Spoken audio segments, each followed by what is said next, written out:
Hi, sorry about this. Hello? Hello, hello? We have all our panelists here. Can you hear me? Am I being heard? We have all our panelists here. Okay, Can anyone hear me? I hear you perfectly. Can you hear me? Yes, perfect. Hi. How's our sound?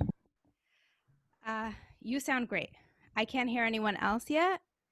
I wanted to run through with Yaffa, the co-host, of what it's going to look like today. So we have a bunch of questions, and I think all of you saw the questions beforehand.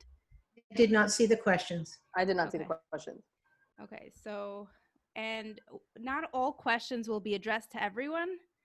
I think the Erasure of Women will be particularly addressed toward Shoshana Keats, Shashana. Jasco. And then, yeah, I know, I was like, Keats wasn't your second first name. Yeah, it's fine. And then Adrian Gold. Can I introduce you as Adrian Gold Davis? Just Dr. Adrian? Just Adrian Gold Davis is fine. Okay. Can you just give me a sense of what the questions are for me? Because I did not. I'm going to copy and paste them in an email for you.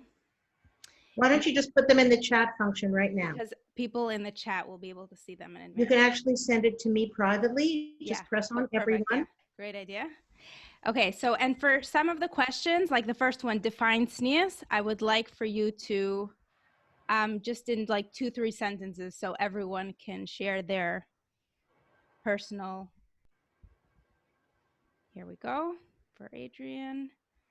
We have, who else said they didn't get the question? Shoshana? Yeah. Okay. Because you are easygoing. I'm so far away. Ask them for them in advance. Yeah, totally. We're going to go live on Facebook as well. Oh my, okay. There's a question here. It says, how do you think women should have their correlation? I'm sorry, I don't understand that. Yeah, sorry. I wasn't expecting to share this. Okay. Define tznius, what does it mean to you? What, is that number 2? No, it's number 4. Number 4. Correlate being tznius, yet having your unique form of expression. How do you think women should have it correlated? Does that make more sense? Oh, how do you think women... I think she's saying, how do you balance both being tzniut and having your own expression, the ability to be yourself, I think. Yeah. Are these questions for everybody? So if you have like 2 questions specifically you'd like to go into, I'd like to. Can I ask something? Yeah. Hi, everyone. So question number 2 of what do we think went wrong and why people have an unhealthy relationship with tznius and what could be done about it. I don't have the question in front of me. I just have the answer. I cannot answer that in 2-3 sentences or so. No, the first question is 2-3 sentences. Yeah. Yeah.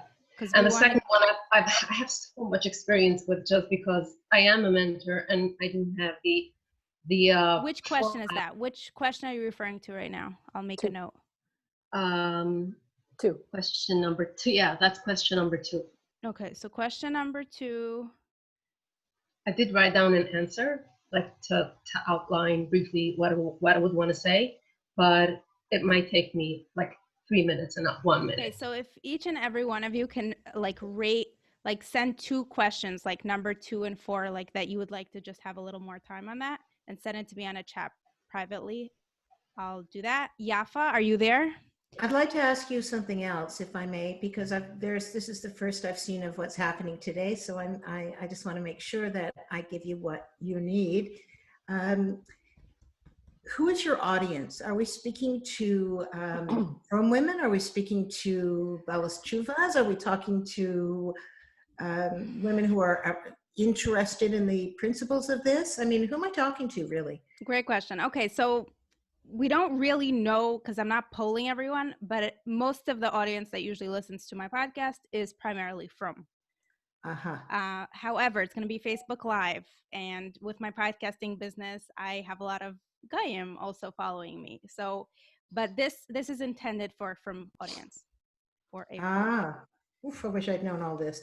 Okay. It's good you asked. Yaffa, I would love for you to like show some sign of life because you're my co-host. And if you opt out and just want to be a guest and a panelist, that's fine. I just need to know if I'm introducing myself or, and then in just 1 minute, I'll start admitting people. Yeah, Yaffa's not on yet. So I'm Franciska, Franciska. can I just take a quick pee break? Is that bad? Yeah, Is that okay? yeah, totally. Be right back. Okay. And how do you correlate? What do we do? Okay, I'm going to start admitting people. How does news become so misunderstood? So we're admitting our guests. Anyone who's joining, please mute yourselves.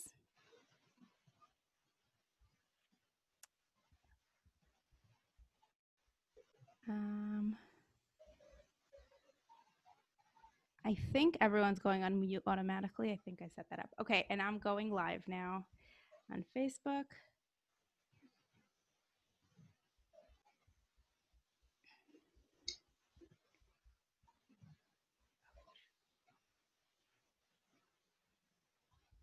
Okay.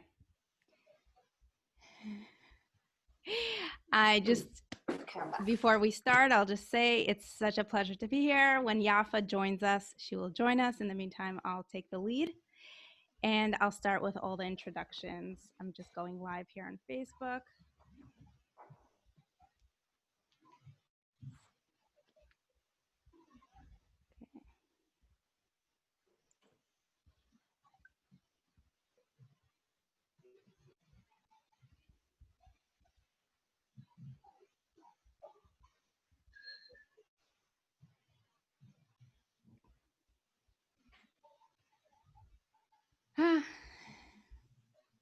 Who's a little nervous? It's a big topic. I'm excited to be doing this. Mm-hmm.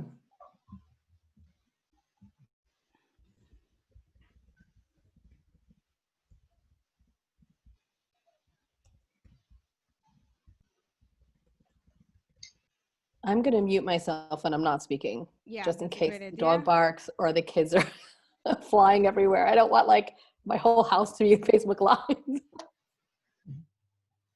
Shoshana, it's so nice to have you back. It's so nice to be back. Thank you. And hi, everyone. Hi, guys. Hi. Okay, so we are live. It says live on Zoom, so I'm going to take that in. Okay, so welcome everyone to the Franciska Show podcast. This is a special episode live panel with some incredible women.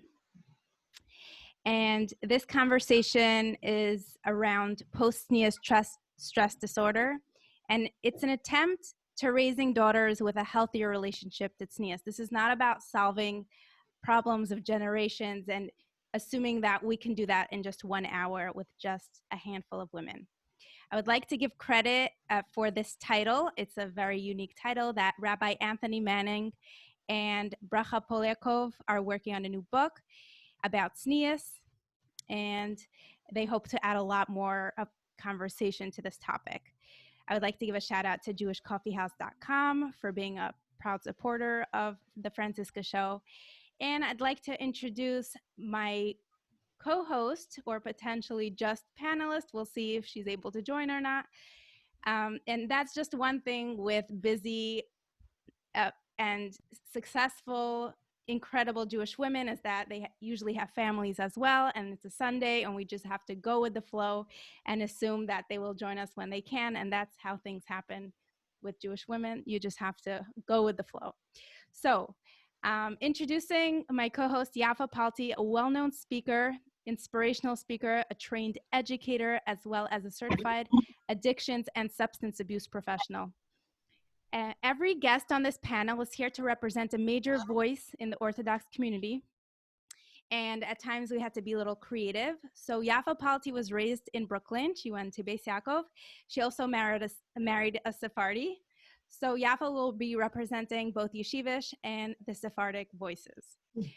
Next is Fayga Leah Landau, born and raised chasidic Satmar, now living in Montebello near Monsey. She's a mother of 8. She's a core mentor, does mentoring for adults and teens worldwide. and an occasional public speaker. Next, Shoshana Keats Jaskoll, a writer and activist who raises awareness of issues that plague the Jewish world and world community. Topics she takes on to include are child sex abuse, women in Judaism, Israel and the Arab conflict, and so much more.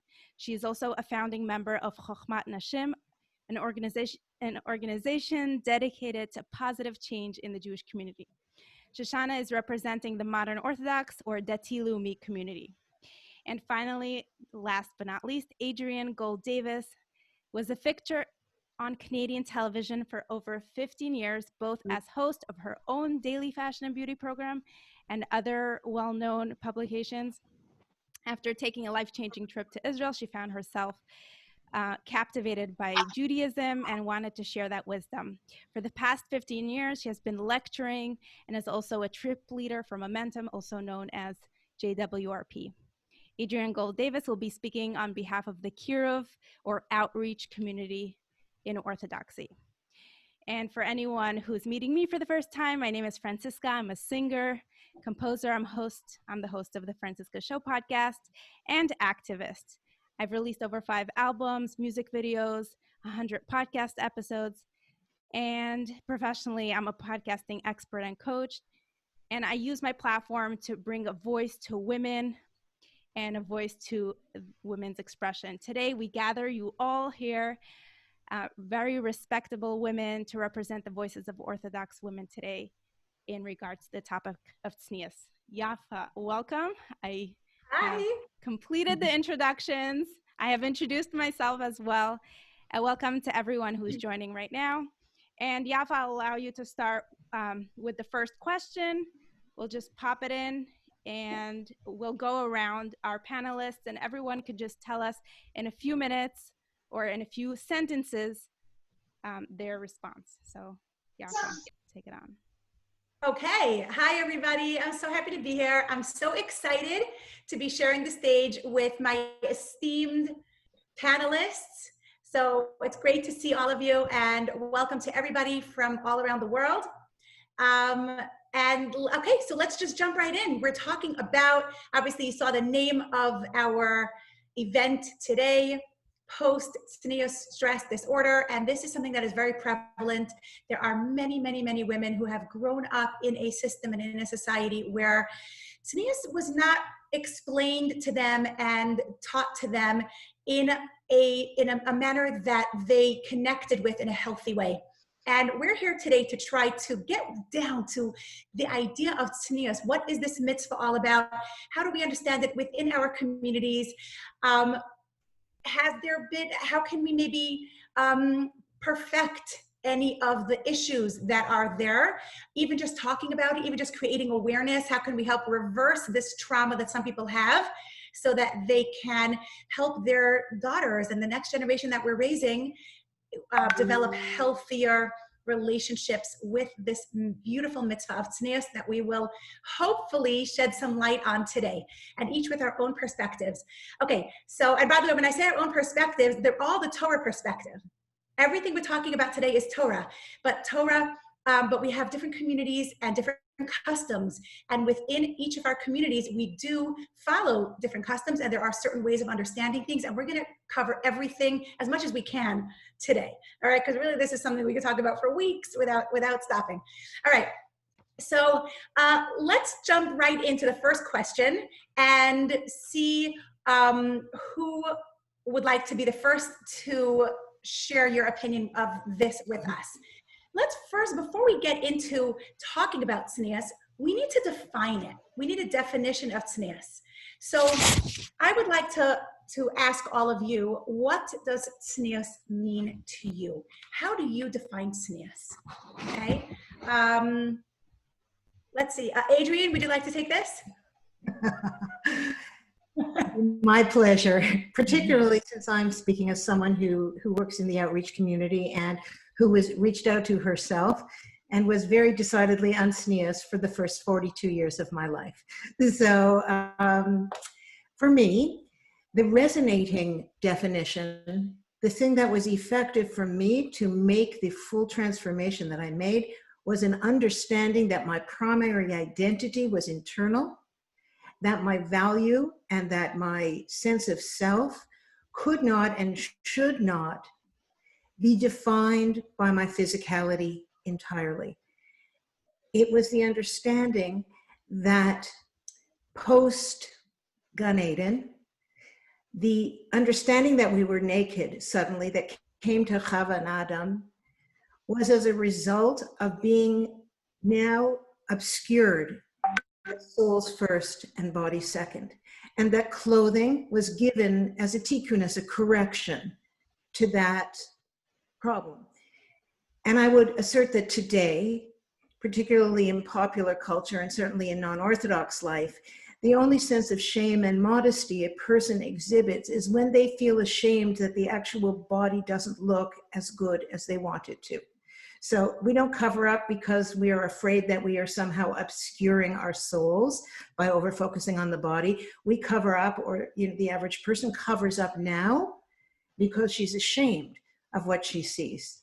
So for me, the primary drive behind the principle of tzniut is the recognition that we de-emphasize the body, and even to a certain extent, the emotional system and the personality, in order to re-emphasize our primary identity as souls.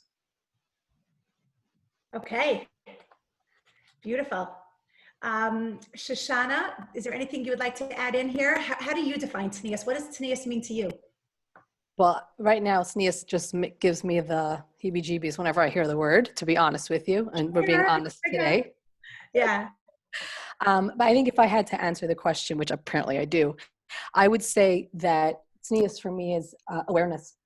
It's just being aware of myself. It's being aware of what's going on around me. It's aware, I have to be aware of how I'm coming off and how people might view me. And the irony is that it's not an objective thing, right? Like I can be in one place and be extraordinarily tznius and being wearing the same outfit somewhere else and be considered mamash not.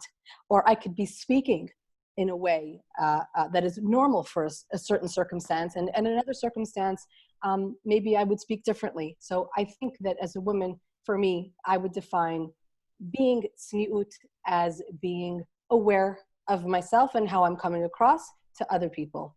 And that's not just clothing. I just want to make it clear. It's mamash, not just clothing.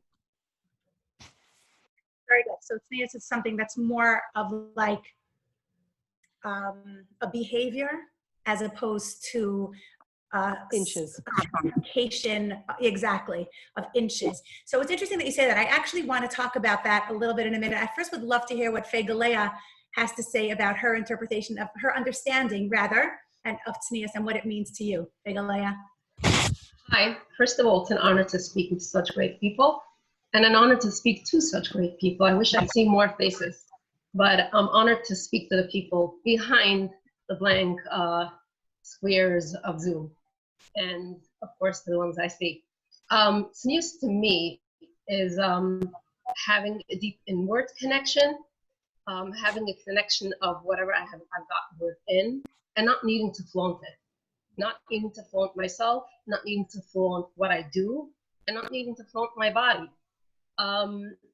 Myself meaning who I am, what I've worked, where I work as in the person I want to be, what I do, like everything I reach out, everything I do, or doesn't have to be posted on Facebook and WhatsApp, and to leave some or part or more of it for myself, for my own connection to myself, my own drawing on my own value and my connection to Hashem. That's what I do, and not having to flaunt my body, because really our bodies are the most beautiful and intricately fascinating possession that we have, and there's no need to flaunt it in order to validate its value, and even more so since it houses a piece of infinity, a piece of God. We really want to be able to focus on what it houses, on our souls, and to remember what our essence is. So therefore we cover our bodies and let the light of our souls emanate through our faces. That's so beautiful. I love everything that you all said. And I just want to add in a little bit that I love to talk about tznius or tzniut as opposed to only a mitzvah. I think that sometimes when we hear tzniut, and this is why Shoshana gets triggered by it, and I'm sure many people do, which is precisely why we call it PTSD, right? I think that we need to understand that in order to fulfill the mitzvah of tzniut, we have to first understand what the midah is. The midah is the characteristic of tzniut. It's more the behavior of tzniut rather than just an external portrayal of what tzniut is. And I think that very often, if you don't mind, I would like to redefine tzniut right now, because I think that we often define it as, what's the English word we use for tzniut or tznius? Modesty. Right? I see everybody chimed in. Modesty has become the way that we translate the word tzniut. And the truth is, I think that that's a mistake. I don't think that tzniut is actually modesty, because it's not a Jewish concept. The idea of modesty means to be hidden. It means that I'm not allowed to be seen. And there's no space for me in this area, right? Tzniut is not about modesty, because what we have is not something bad. We're not trying to hide who we are. So the way I like to define tzniut is discretion. Discretion. Because it's not something bad, it's not something evil. Discretion doesn't say that what you have is bad, rather it says that what you have is valuable. And you have to be discerning what you want to share, how you want to share it, with whom you want to share it, when you want to share it, where you want to share it. That's what discretion is. And because this is something that applies to a treasure. You're discreet about a treasure. When you have something very valuable, right, that's when you're discreet about it. Tzniut means boundaries. I love that. Boundaries. Can we jump on to the next question? Yes. So now let's move on. Okay. Question number 2. Thank you for all the introductions. And I'd love to just remind everyone, this is a panel, so we want to make sure we get as many voices represented here.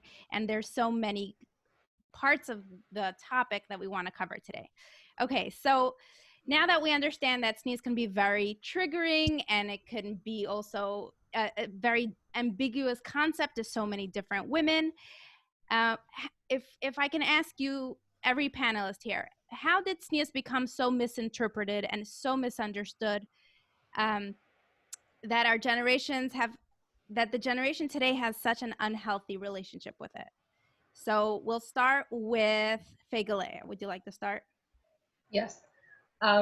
So the way I know it and see it, the way I see the results is actually, I can only see from where I'm coming from how I was raised and how it expressed itself and how we were taught, and also from the results of people reaching out to me.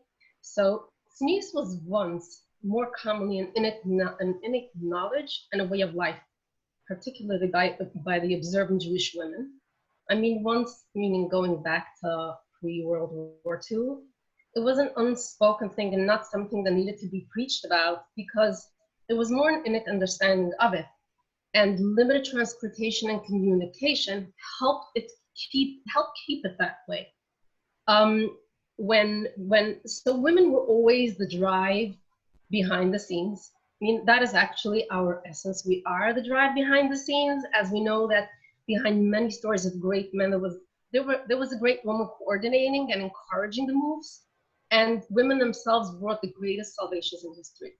But after World War II, most survivors settled in large cities over the world, and life was different. It all went out in the open. Transportation and communication became a given. Schools for the girls became a given. And there was some contemplating by Gedolim that I know as part of history in that time, which path to take in teaching the girls. And in order to have Yiddishkeit survive and stabilize again.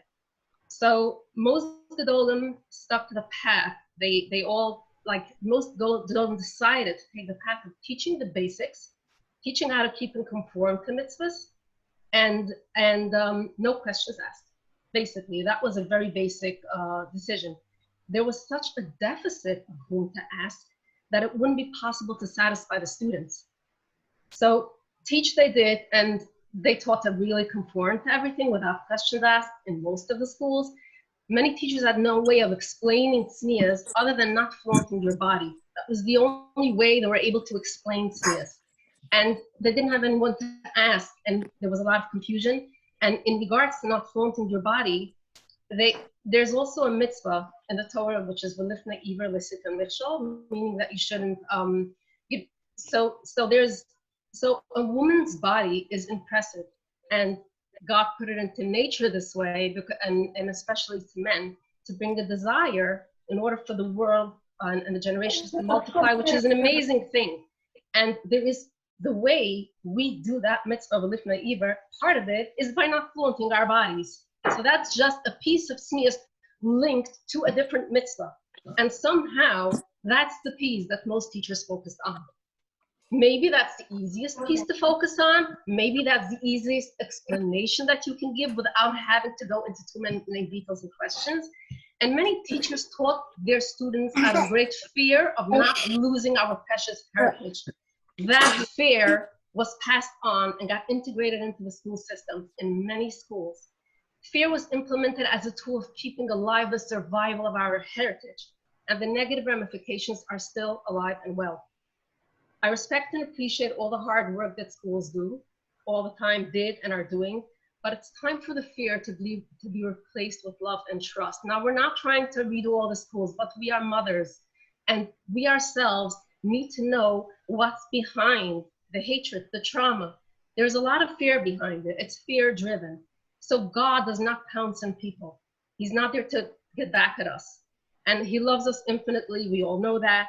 And he will often send challenges our way to encourage us to test ourselves and grow and stretch and become the greatest version we can become, and to make this world a better place to live in. But to teach tznius in a way of God's going to get back to you the way it was taught, that's where the trauma lies in. I just want to read a paragraph of a letter that was forwarded to me from Jew in the City. And that letter is gonna give you a little bit of an understanding what I mean by the fear that it was implemented with. So this is a letter that a girl wrote, and part of it goes like this. In school, we had a wax museum created by high school girls, as it wasn't modest to have a play, which I think is really a misconstrued message of tznius, because you can self-express yourself, sing and dance in the conforms of the four walls of your school. But anyway, that was the way the school understood it, and that girls should not be singing. And I remember as a fourth grader, I watched a wax museum of angels peeling a girl's skin off her feet with hot metal after she died because her tights were too thin. So this was actually not a museum. They dressed the girls up as wax figures by smearing them in Vaseline and had them act out the torture while the younger girls watched. And then later in the play, they had worms eating out of a woman's brain because a few strands of hair showed. This letter is bad enough to show where the trauma is coming from. Now, not that I want to talk on schools or whatever, but it's time for the message to change, of a message of love. Hashem loves us infinitely no matter what. And our bodies, to teach the girls their value, to teach their greatness, to teach them what they possess. Their bodies are so precious that we cover it just out of we wouldn't flaunt anything that's so precious. And our souls that we have to shine out through our bodies. If we can teach the girls in this way, then we can actually teach them to have a love for tznius instead of a fear and a hatred. Wow, that is heavy, heavy, heavy stuff, Fayga Leah. I would kind of like to weigh in if I may. I think that you are absolutely right in terms of the particular genre you're talking about, where that kind of shaming occurs. But I think that we also have to factor into it the fact that no matter how high we put up the boundaries around our children and ourselves, you can't stuff the genie back in the bottle. And the truth is that we are seeing more images in the course of a day, no matter what our community is, than our grandmothers did in their entire lifetime. And rather than teach people how to navigate those images from a healthy place, we have re-upped what I call body shaming or tzniut shaming. Tzniut shaming is a kind of bullying that happens from community to community, where women are verbally, emotionally, and psychically, and I would add spiritually abused for not conforming to whomever is in the authority position at the moment, whether it be the community that they enter or the like. When you deal with people who are just becoming interested in Yiddishkeit, you're dealing with fully formed, integrated minds that are not ashamed of their histories, but are looking to move forward in a healthy and more satisfying way. Tzniut is a response to modernity, but when tzniut is not a response to modernity in a positive way, but rather in a shaming way, it creates so many dysfunctions that it has become a dysfunction in and of itself. And it has led to bulimia, and it has led to anorexia, and it has led to cutting and various other things where people are searching for endorphins or a sense of control when their control has been taken away even to the extent of their own free will. Now, I am a woman who at 40 took on the laws of modesty, both by my community, by, Das Moshe, by all of it. And even then, I have experienced it. And I'm saying right now that whatever is going on in the schools, the mother has a profound impact on how her daughter responds to what she sees.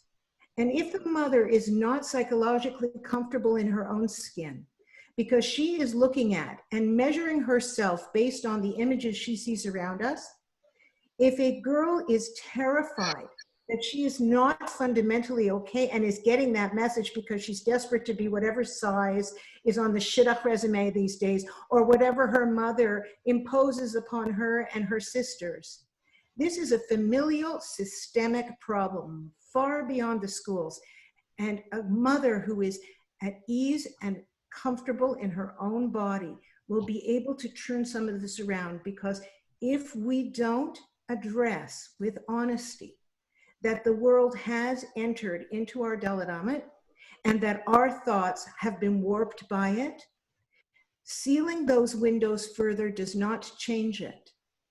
We have to address it and navigate it intellectually, emotionally, and spiritually. And that's why the Baal Tshuva has so much to offer, as long as she isn't shamed in trying to pretend that she's from birth, which is a whole other kind of shaming. That was so beautiful and so well expressed. I really, really love that. Shoshana, I would love to hear if you have anything to add into this. You don't? Okay, so I just want to take, oh, you do? Okay. I want to hear what you have to say. I just want to take one more minute to kind of piggyback off of what Adrian just said, because the message was so powerful. But the question that we had over here was, how did Tznius become so misinterpreted? So we were explaining a little bit. Fayga Leah was just kind of giving examples of how it's misinterpreted. But I really want to get down to the bottom of why. Like Adrian, you were saying that sometimes people are shamed and judged. And I wonder what it comes from, because if we want to be able to help the future generations in some way, what is the source? What's the root of the problem that's going on here? And I do want to add in a little bit of what I think it is. Obviously, this is just my opinion.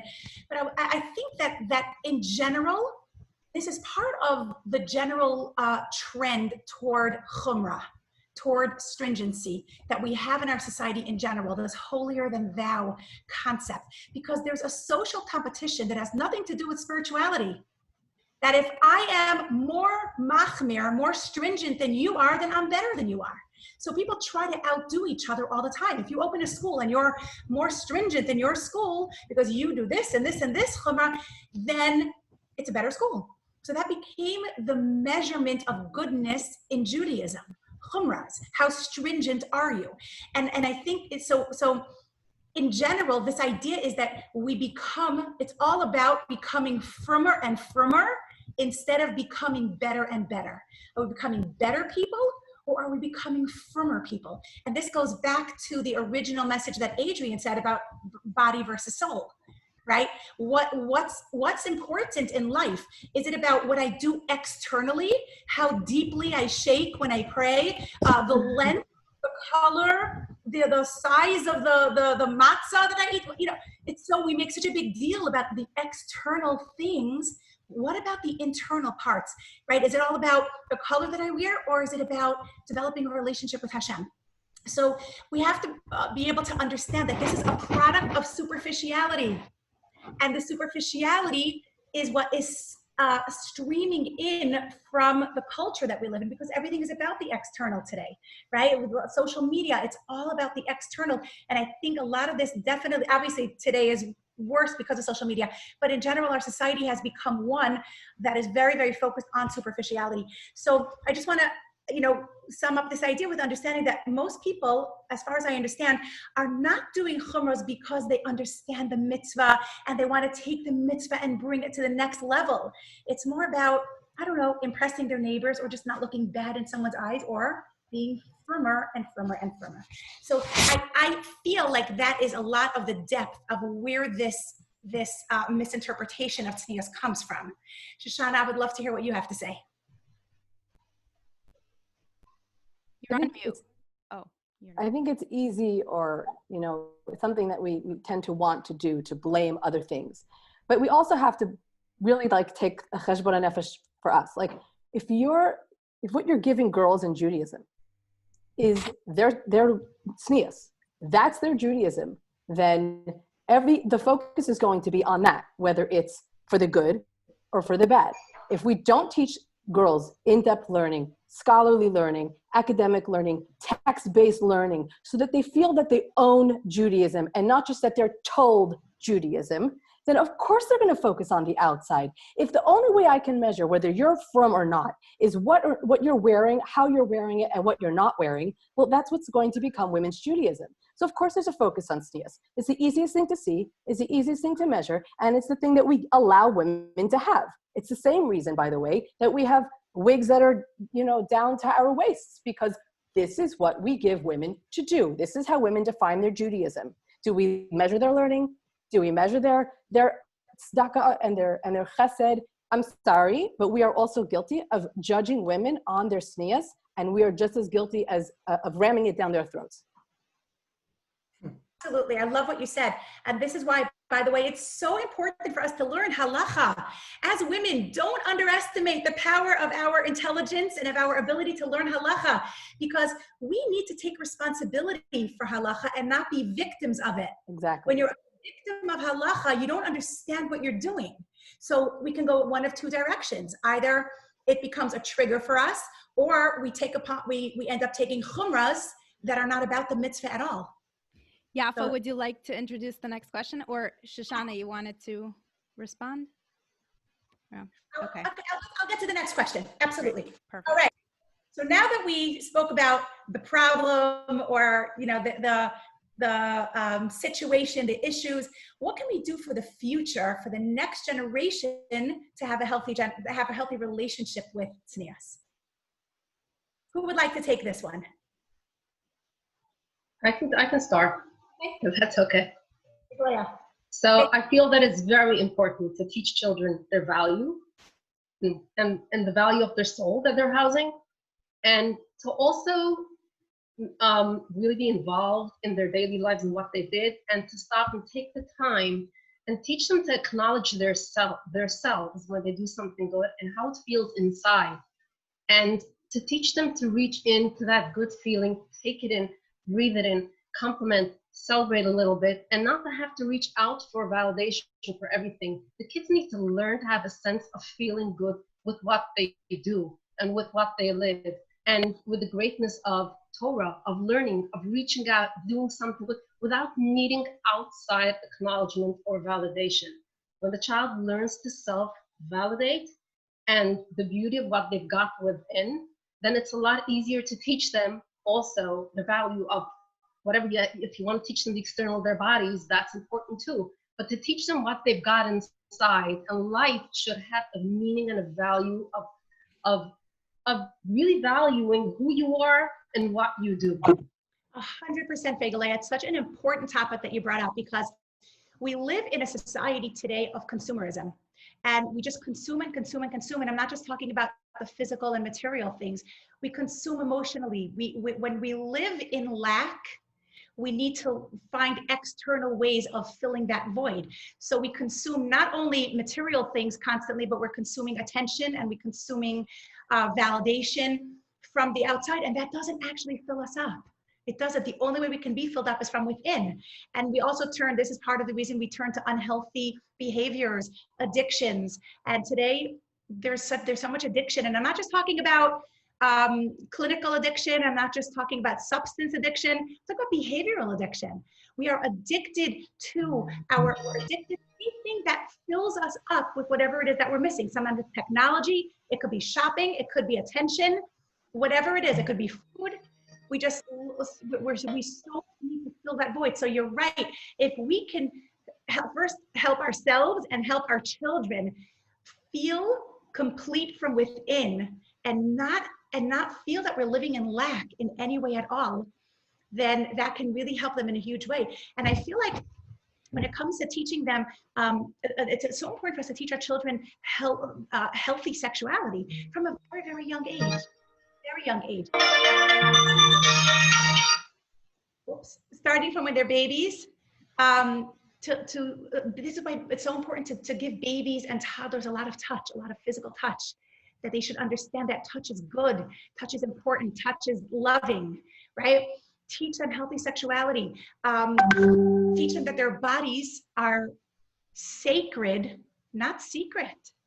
There's a huge difference. They're not secret, they're just sacred. And there's no shame. And this is how I like to try to understand. By the way, there's a tefillah that it's not our custom to say, but there is a tefillah written by the Torah that's supposed to be said by a bride on her wedding night. Okay, the first night that she's with her husband. And this tefillah, this prayer, is all about a woman looking forward to being intimate with her husband. How she's so much looking forward to it. And I don't know why we don't say it. We should be saying this bracha, by the way. But the idea of it is, that we have to balance these two things. That there's no shame in your body, but your body is not you. That's so beautiful. Yaffa, I messaged you also. I would like to transfer a little bit and see if you want to just be one of the panelists, so I can direct the questions at you as well. Would you like to do that? You prefer? Absolutely. I thought I was anyway. Aren't I representing? You are, but you're also, yeah. So just look at the chat I sent you. I'd like to just have more panel-like conversation instead of, because I feel like there's so many women here and they have so much to. Can I take a seat? By the way, I would just like to add, if I can, one little point, that when a child does something good or doesn't direct their anger or revenge, I ask them after they did something, where do you feel it in your body? The child should be able to locate the pleasure of it. And also, it's extremely important, I find, to teach them boundaries. This is your space, this is your closet, this is your room, this is your body. And to validate how precious their property is to themselves. It gives them a sense of self that they don't need to always go outward for the sense of self. I love that. Okay, Shoshana, would you like to take the next seat? The next seat? The microphone. What's the question? Where are we at? We are at, what do we do for the future to change? Oh, it's very simple. I mean, this is all I do all the time, right? So we have to stop this insanity of the erasure of Jewish women in the Jewish community. It literally sexualizes everything about a woman, from girls to women, from their body parts to diseases, things that are normative to discuss, faces that are normal to see, the Tselem Elokim of women. Every time a woman is erased, every time a girl is erased, you are saying you are an object who cannot be seen because you may cause someone to sin. That is exactly the message you are giving every single time you erase a woman. And until we fix that and the sickness that's going on in our community, who are we kidding that we're going to make tznius a positive thing? There's no way to make tznius a positive thing when we say women can't be seen. Literally, that's it. Like, it's Sisyphean. Can I weigh in? Absolutely. Please do. Philosophically, I understand what you're all saying.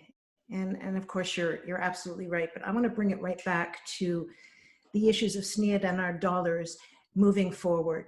You know, there's that old expression that charity begins at home. Well, clarity begins at home too, and it begins with the mother and her daughter. So what I'm going to say is probably not very popular, and I hope it doesn't offend anybody, but it's been my experience that where there is dysfunction in a young woman, there is often a dysfunction in her role models.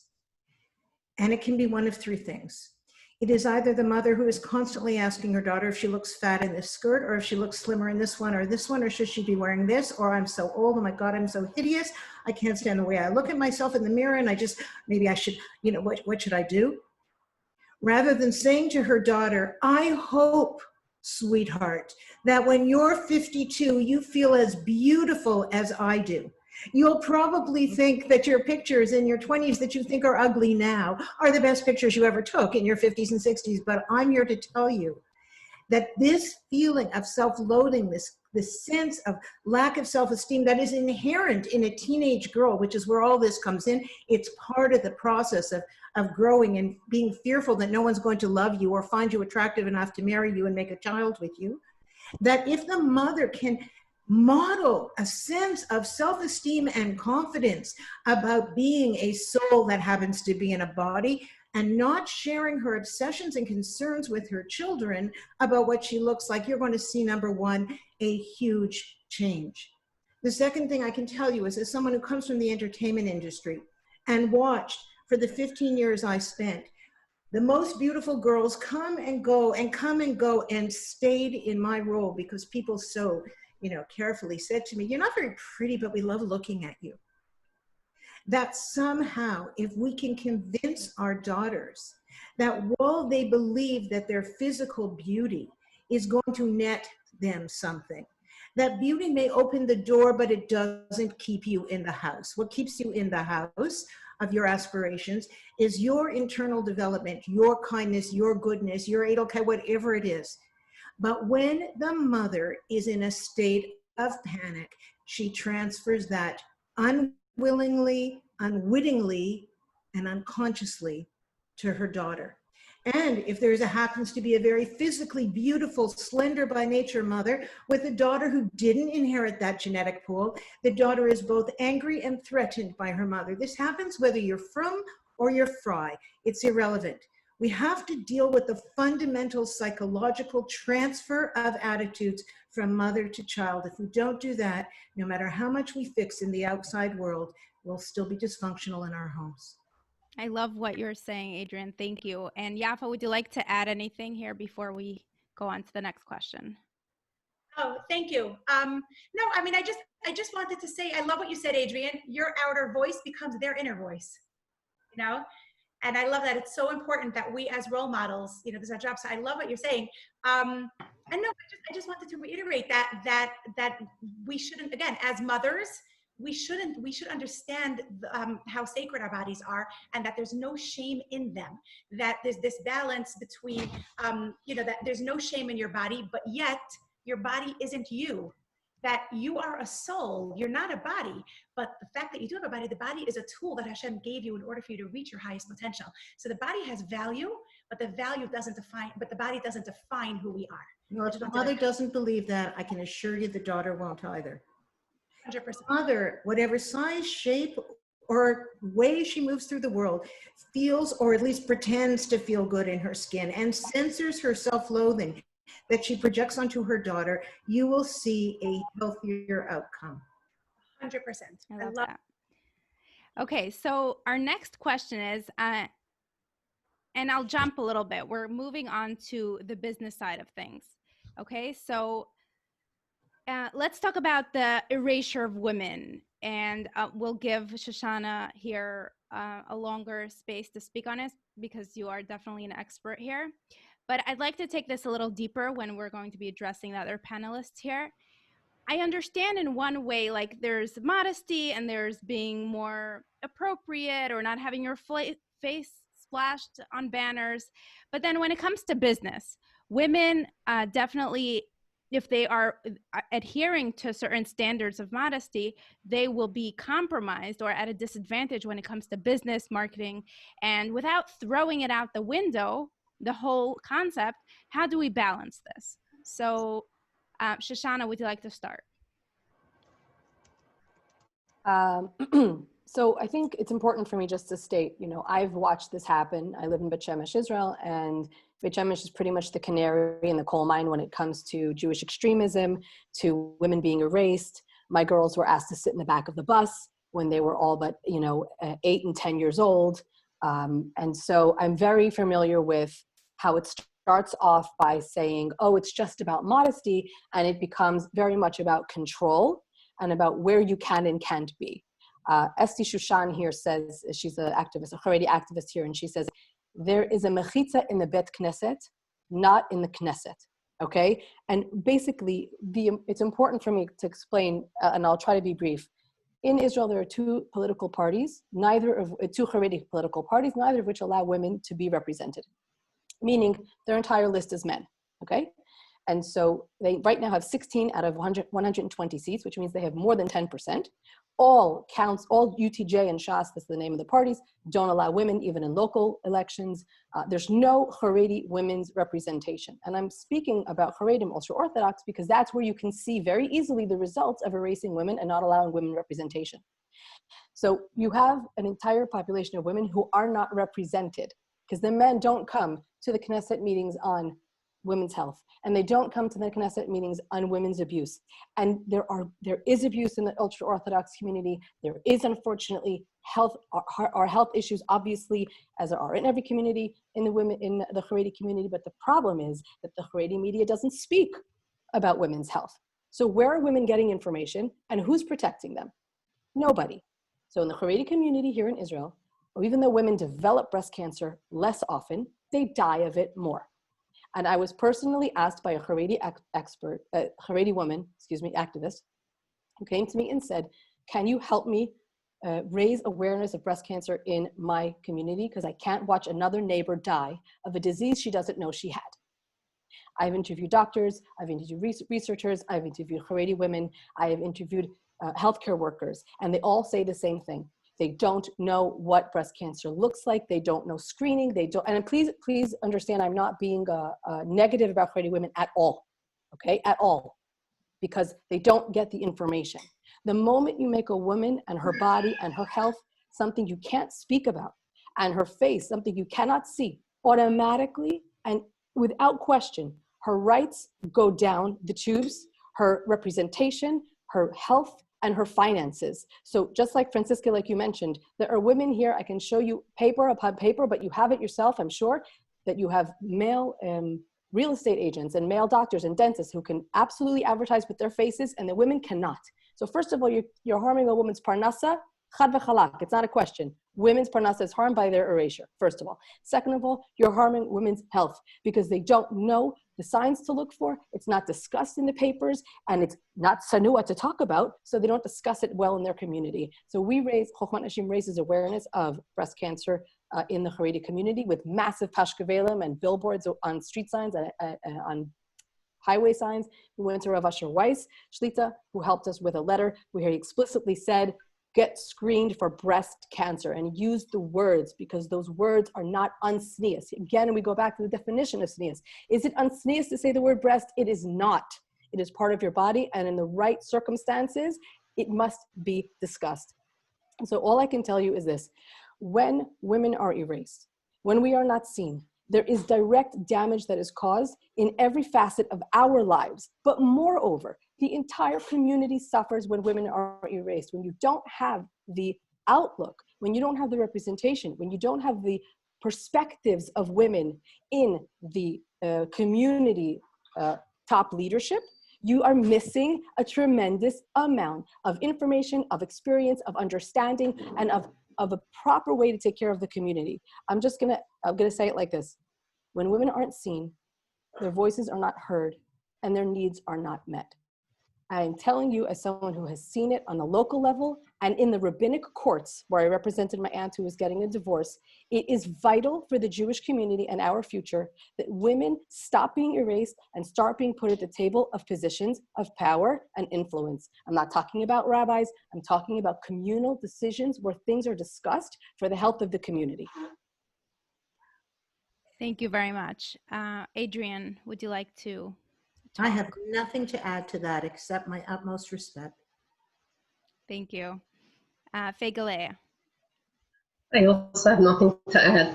Okay, just She's when it comes probably to said it all. And I don't think, and when it comes to the papers and the magazines out here, I don't think there's, I mean, face is the place where the countenance of our souls is supposed to emanate from. And I don't see the reason for erasing our faces. I mean, isn't that the place where the Shashana is supposed to emanate from? Right. You know, it's interesting you should say that. Several years back, I did a presentation in Toronto about, and it was what was happening at the same time was Canada was attempting to ban the niqab, the burqa covering of the face. It was illegal to wear one in a public space. At the same time that in San Francisco, they were trying to ban ritual circumcision, Brit Milah.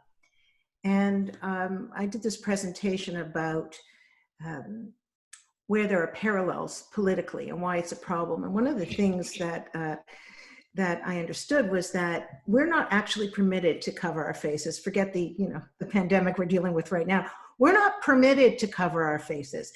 Our hands and our faces are supposed to be the places where, as Ms. Landau just pointed out, where that shines through. But it still, for me, goes back to that same essential issue, which is that these chomras that Yaffa spoke about, these deepening and thickening of the walls, as opposed to teaching us how to navigate the extreme opposites of modernity, are what is creating the fear that's at the basis of all these chomras.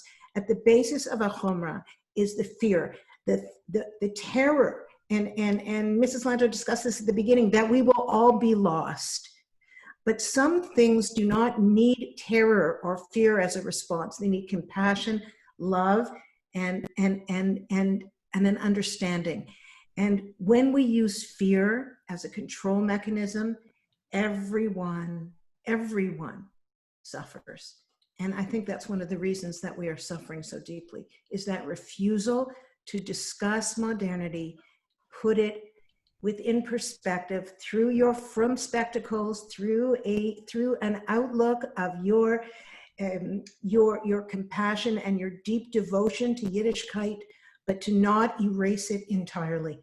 Because the minute we do that, we erase not just women, but we also erase a young woman's capability of moving through the world when the curtain is pulled slightly to the side.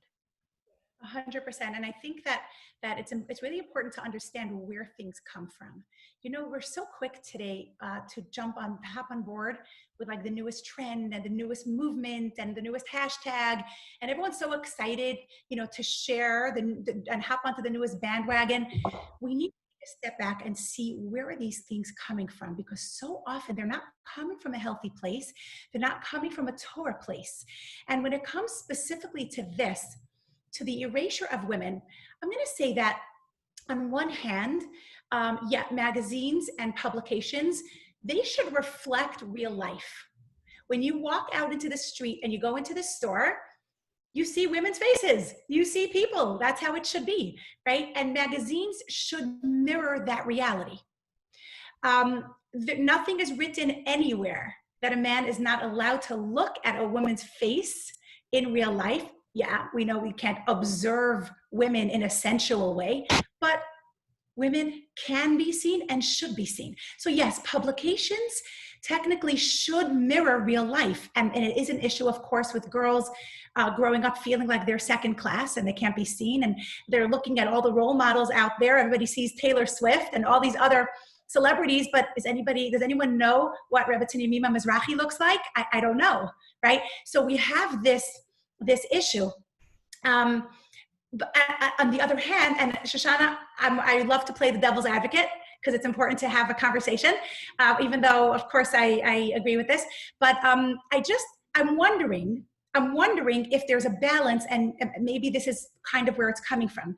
When I was growing up in the 90s, okay, we had all these Jewish publications, the Jewish Observer, and all these things. They all had women's faces on them. All. This wasn't even a conversation back then.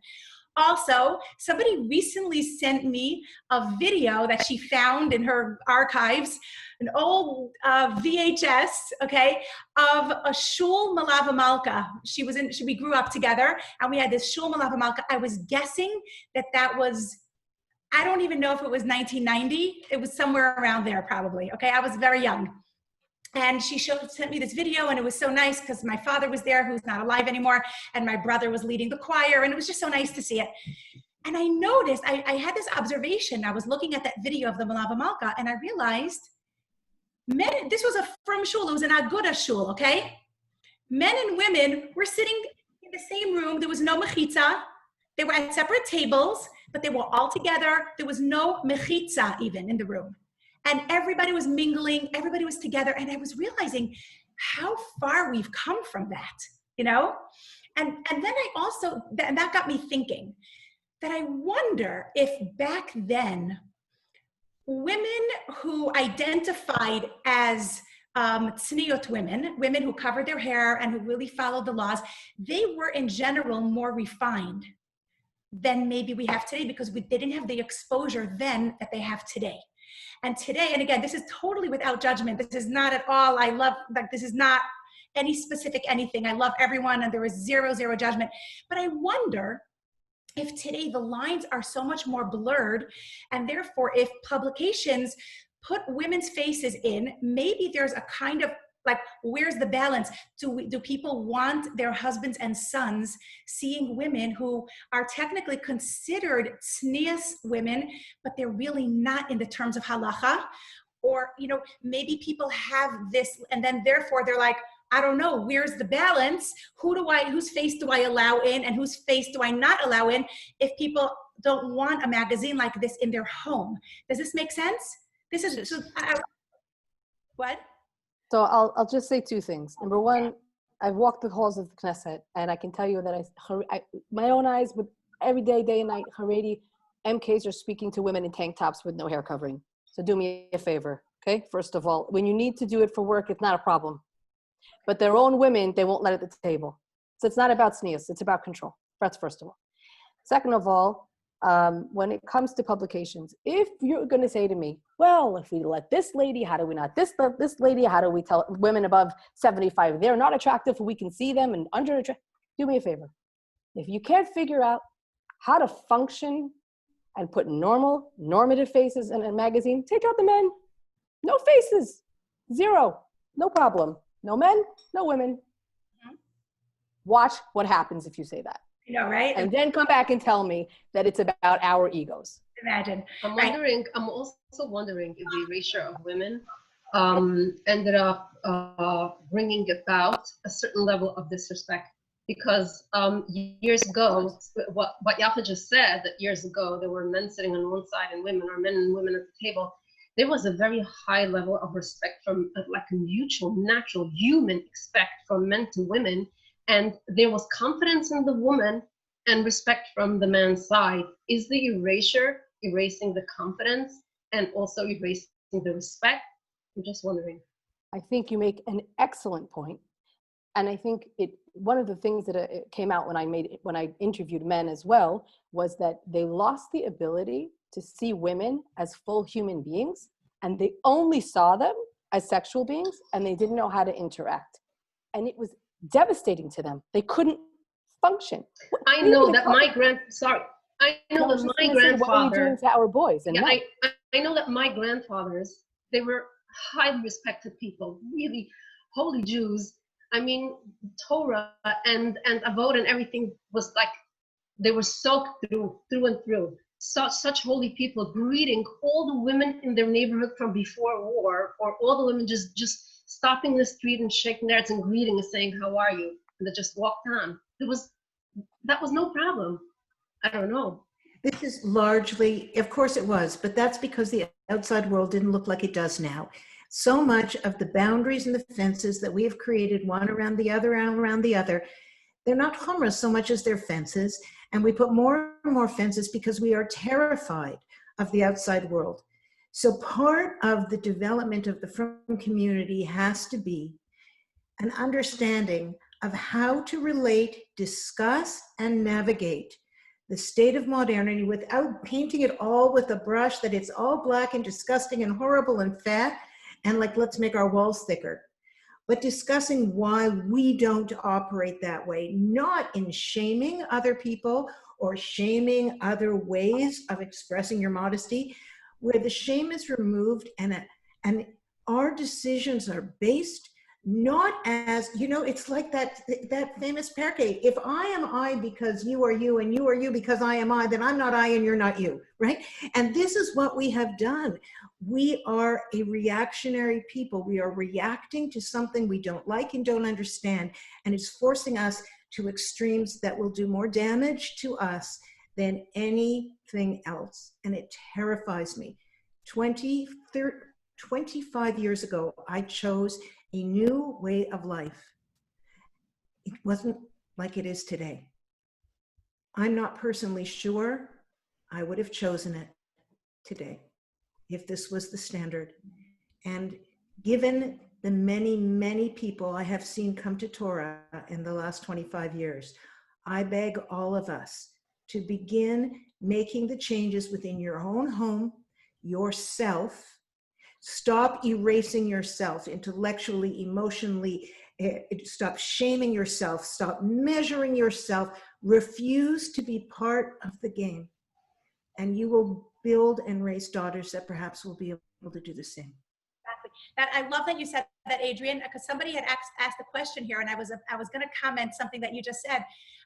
It was addressed to you, Shoshana, the question in the chat box.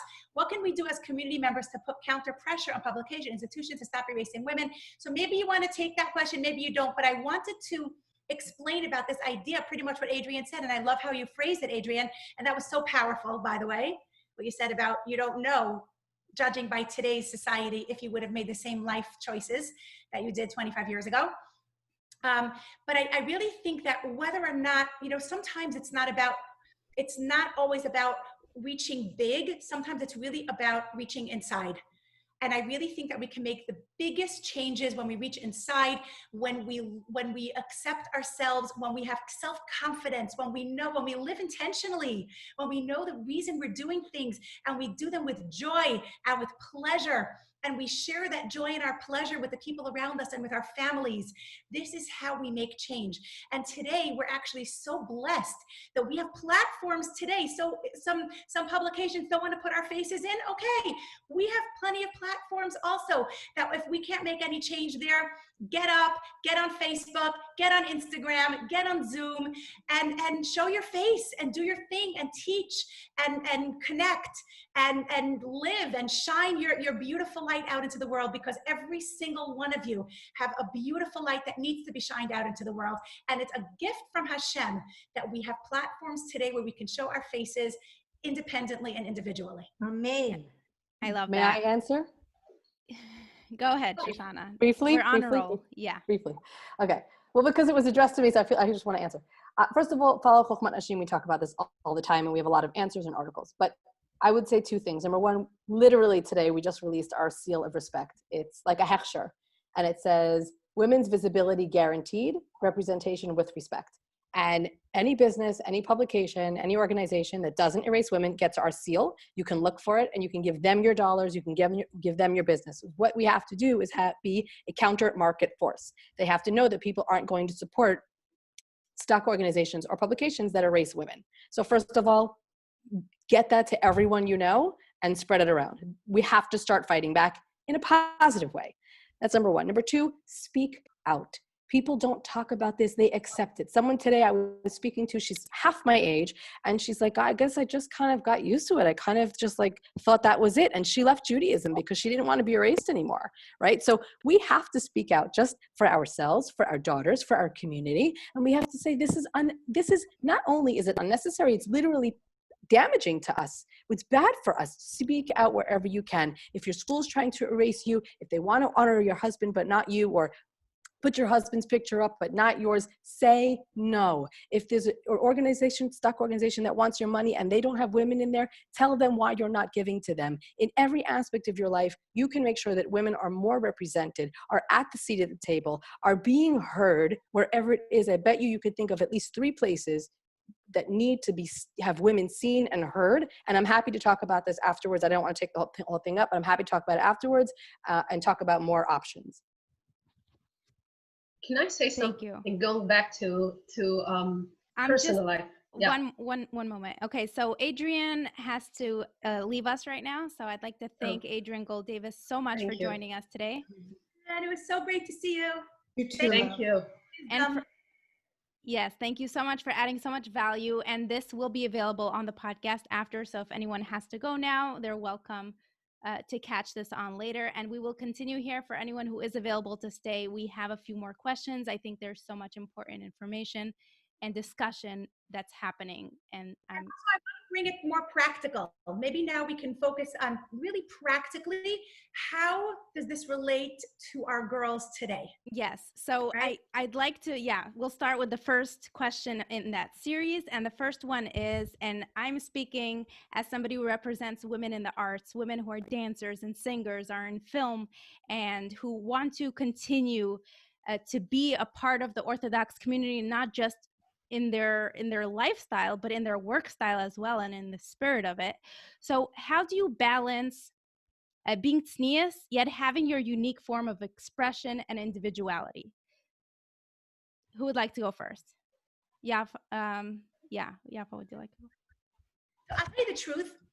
I'm hearing you ask that question, and I don't even see the contradiction, because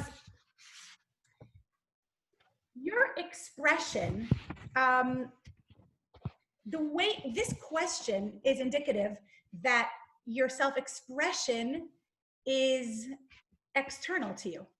It has to do with the way you dress, right? And my understanding of humanity, of femininity, of Judaism, of tzniut, is that your self-expression has to come from an internal place, and it's not. So tznius is about allowing a woman to walk beyond their vanity as an image of their identity. That's really what tzniut is. It's about the ability to recognize yourself from within as opposed to from without. Your individuality and your personal expression as the clothing you wear should actually be the least important. The clothing should be the least part of your expression. Your individuality, as far as I understand, is defined by your intelligence, by your creativity, by your character, by your midos, by your choices, by your acts of chesed. The color of your dress really is secondary. So that's how I understand it. And of course, you should be able to wear clothes that align with your personality. Look, I love fashion. I love fashion and I love style. And to me, there's actually no contradiction between the two, because the balance, and this is, a few people were asking me some questions privately over here.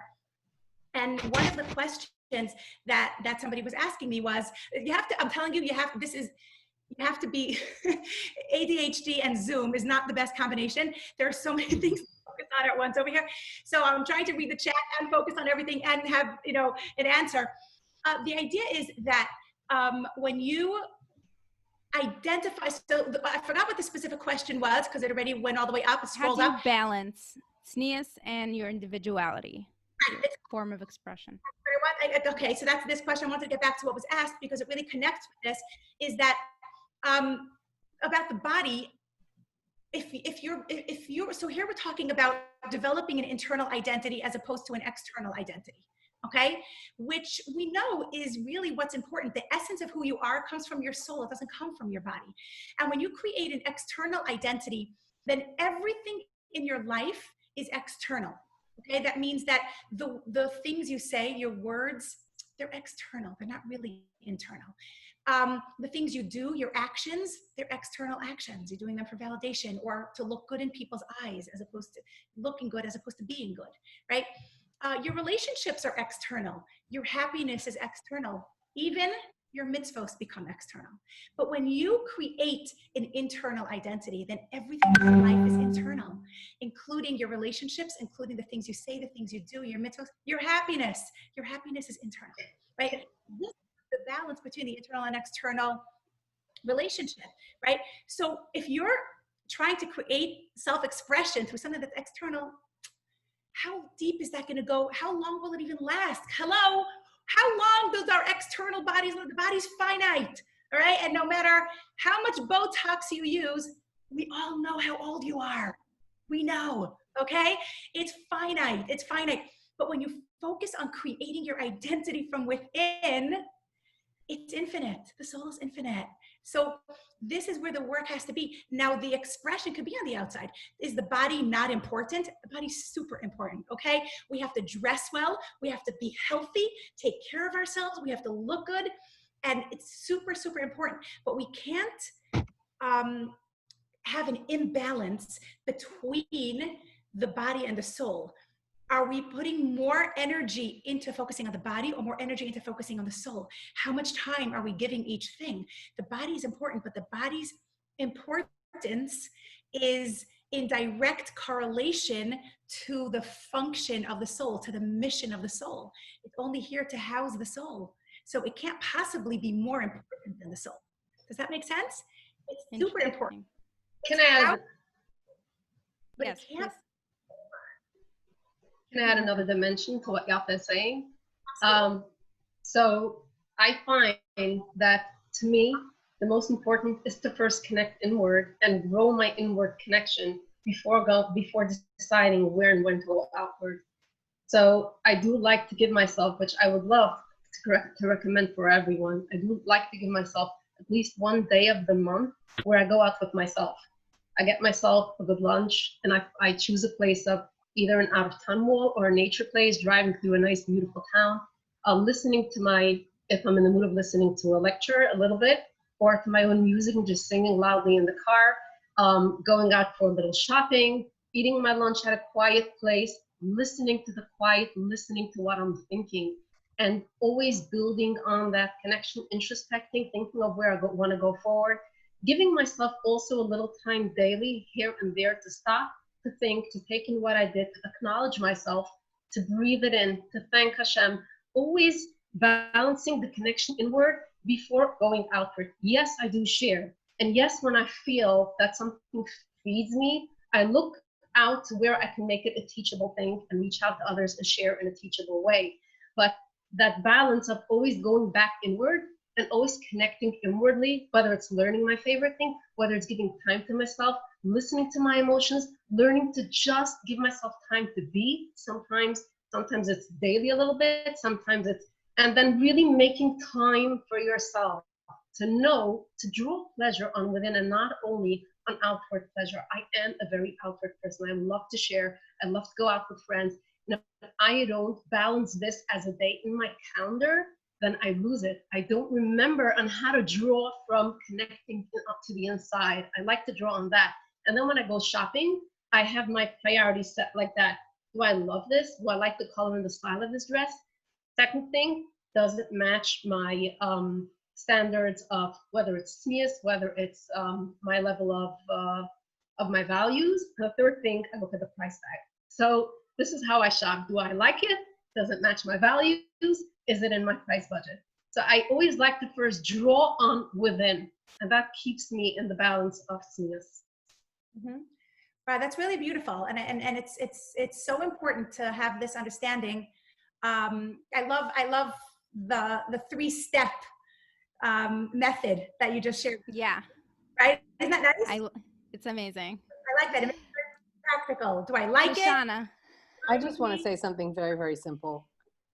I think the thing that's kept me going through all that I've seen as Judy, I grew up in Lakewood, New Jersey. I mean, like, I know what it was like when we were from back then and everyone still said hello to each other. And I don't think it just had to do with what we were or weren't wearing. My mother wore jeans and Rav Kotler Zatzal spoke with her in Yiddish, okay?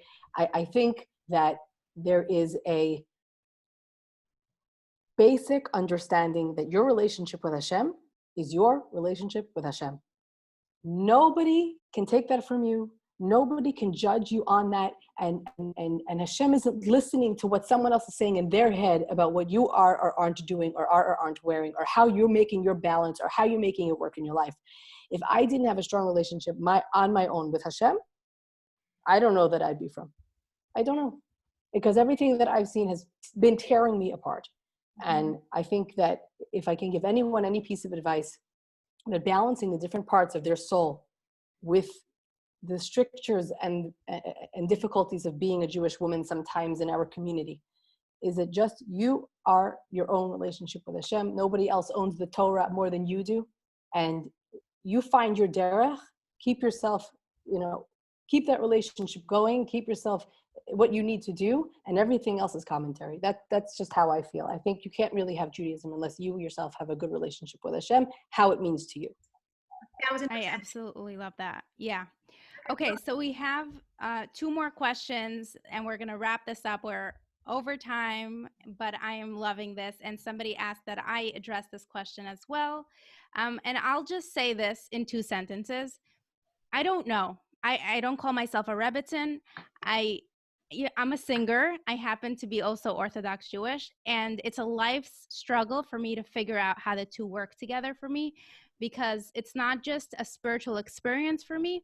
There's also a strive for an art form to also be competitive or be competitive enough so anyone who's exposed to mainstream media considers that on par as well. So I have that going on. So do I have the answer? I do not. It's an ever learning process for me, and that's one of the reasons I decided to organize and host this platform.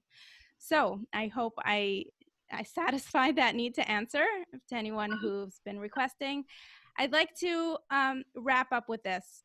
So how can tznius add to our lives in a meaningful way? So we spoke about all the negativity and all the trauma and everything horrible about it. But there's something beautiful about it. At least that's how it's taught to us, or in Beis Yaakov, or by our mothers. There is this attempt of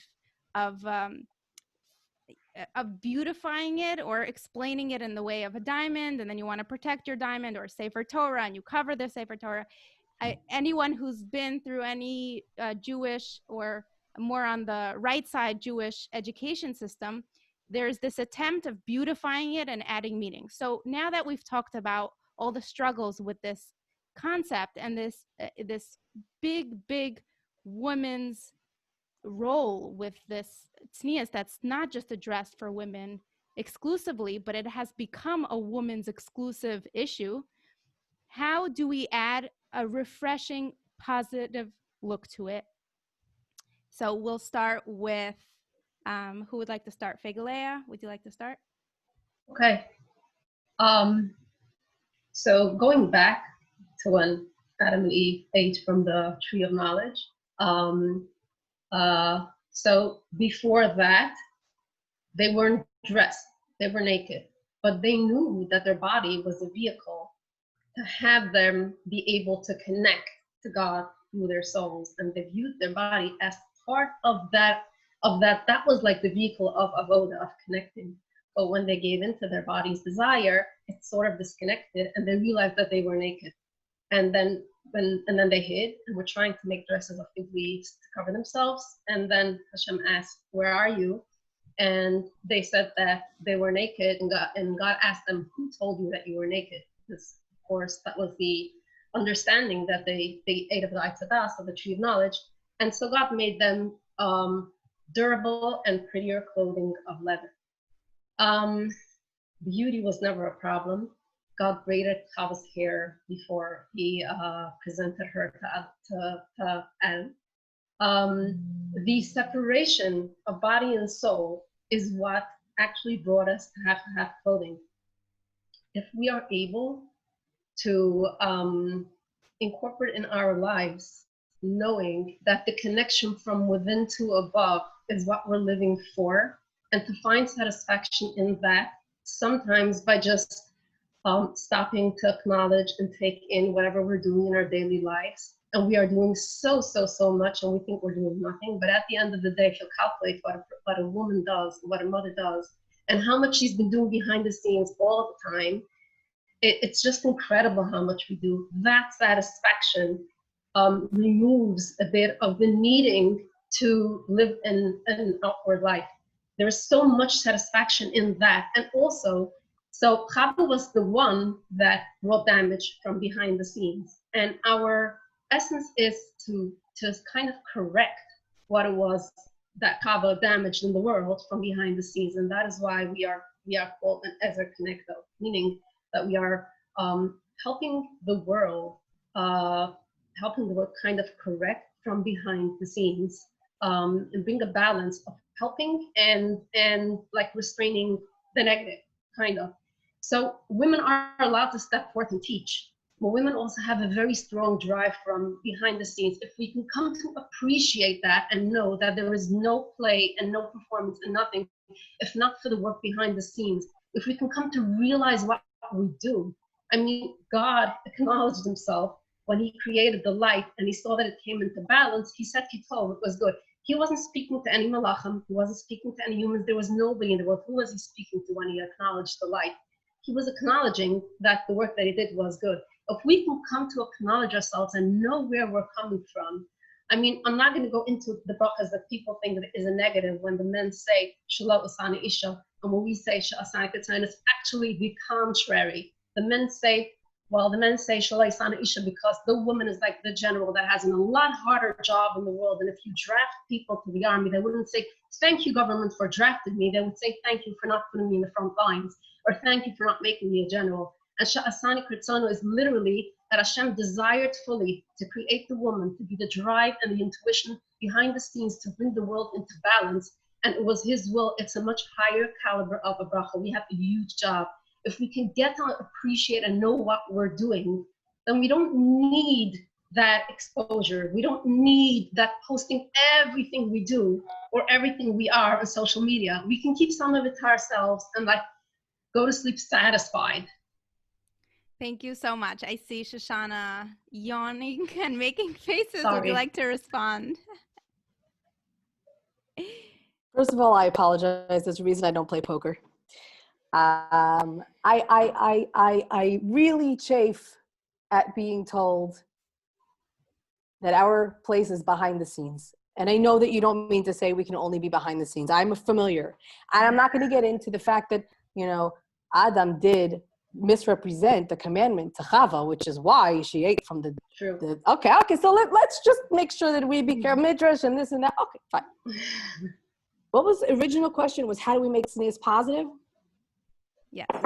Listen, everything in Judaism is beautifully balanced, okay? It's supposed to be beautifully balanced. When you overly focus on a woman's physicality, whether via exposure or erasure, both of those things turn her into an object. Have you ever heard a man described as a diamond or a Torah? Do me a favor. We are human beings. Enough with this comparing us to objects. Please, Hashem. On both ends, it's the same thing, okay? We are human beings. We are people, fully formed people who have a job in the world, and that job can be behind the scenes or in front of the scenes. You could be a doctor, you could be a housemaker. I don't care what your job is, as long as you do your job with love, with happiness, with satisfaction, and without feeling that there's something wrong with you, okay? That's the importance. What tznius does is simply allow you to be you. And I think it's important that we understand that I started this by saying tznius is awareness. You got me talking Ashkenazis again, by the way. To be tzniut is to be aware of yourself and the people around you. And if you are aware of yourself and the people around you, so you can't go wrong, right? I trust in women. I don't think women need to be told inches or fabrics or this or that. I take the books that say these things and I put them in the Lag BaOmer fire. That's where they belong. Women can be trusted to be aware of themselves and their surroundings with a little bit of just discussing what it means to interact with human beings. What does it mean to contribute, and what does it mean to listen? I don't think we have to be talking about this nauseating. I don't talk to my daughters about inches. Yeah. I don't talk to my daughters about sleeve length. Once in a while, I may say, you know, and we'll it out a little bit, but I don't want my daughters to focus on their body parts, not on this end and not on that end. So I don't have all of the answers. I can just say to you that tznius and Judaism is about being balanced and about finding our humanity whatever side of the curtain we decide to be on. Yeah, exactly, Shoshana. And I love that you said that about the balance and about your daughters, that you don't talk about inches. In my home, we don't talk about inches or colors. We also don't talk about weight and any of that stuff. Anything that is so body focused is a complete corruption of who we are, of the power of a woman. It's not about us. We're so much more than that. We're intellectual beings. We're givers. We're doers. We're accomplishers. It's just, you know, it can't be, we can't just minimize ourselves to a body. It's ridiculous, right? So that's really the idea, the understanding. And, you know, by the way, if you're looking at halacha of tznius, there are so few halachos regarding what tznius is, what should be covered. Literally, we can count them on one hand, But yet there are books and books and books and discussions and conversations of man-made halachos or chumras regarding tznius. And the reason for this is because in the beginning I mentioned that tznius first has to be a midah and then it could be a mitzvah. So the mitzvah is extremely important. Of course, we have that mitzvah. But like with everything in life, we're doing everything is for the internal, but it's expressed in the external because we are spiritual beings who live in a physical world. So we are not here in this world. We're not here for a spiritual pleasure. It's not like we're physical beings who are here to have a physical experience. We're spiritual beings who are just having a physical experience. And this is what's important to understand. So why do we have so few halachos of tznius? Because we need those guidelines. We understand that there's a mitzvah here. We need the guidelines, but the rest of it is up to us. Hashem says the rest of it is your sensitivity. I'm giving you the guidelines. Now you take it and run with it. So Hashem has so much faith in us and gives us so much credit to be making our own decisions and to developing a relationship with him, just following the few guidelines that he gave us. That's it. It's nothing more than that. And we have to create that balance between the body and soul, because the body is important and the soul is important. But one is the driver and one is the horse and one is the rider. Oh, cool. Yeah, excellent point to learn on your own and not just listen to what people tell you. And sorry, Franciska, it's very, very important that women learn on their own and don't just get used to being spoon-fed what people tell you. Please. Yeah, this is what I said before. You can't just be victims of knowledge and victims of halacha. Pick up a sefer and learn. We're so capable of learning, right? It's not just for men, it's for women. And ask questions. And yes, ask questions. Ask questions, learn. Okay, super, super important.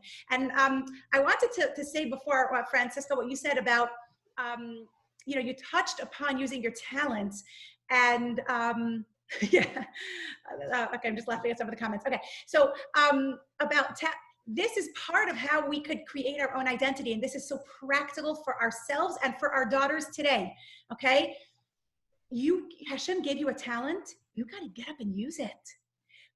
If you're passionate about something, you're passionate about that for a reason. Hashem gave that to you because you need to use that to serve him in the best way you can and to build yourself in the best way that you can. So there's no such thing as not singing because it's not tznius and not dancing because that's it. You find a space to do it. Okay. And I see that there are so many questions on here that I wish we can get to. Can I add something to what Yaffa just said? 1 minute, and then that's it. Okay. To teach children from when they're young where their creativity lies in and to complement it and help them develop it, and also to teach them about their bodies from when they're young and that they are very precious. And when they come home from school or cheder asking questions about their private body parts, to tell them that they are the most precious and they need to protect themselves and not to make it into not to make them into a body thing and not to make it into a problem.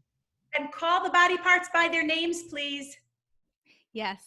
Okay, so I'd like to wrap this up. First of all, thank you so much to all our panelists, incredible women who are doing so much with their lives for the communities at large and in their communities and in their families.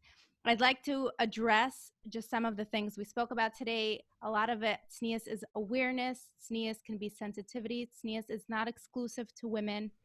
This is about your relationship with Hashem. It's also the guidelines. It's the minimum. Everyone has to figure out what they're doing, or it's the ceiling, meaning it's not the entire thing.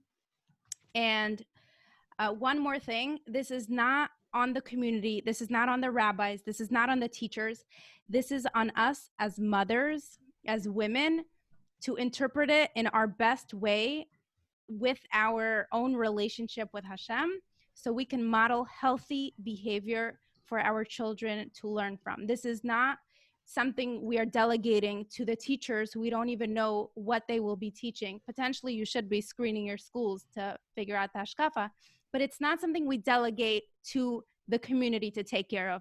This is on us as women to create our own healthy foundation with tznius, or what it's not or what it is, so our daughters can learn from us and not on other people and then try to rectify that.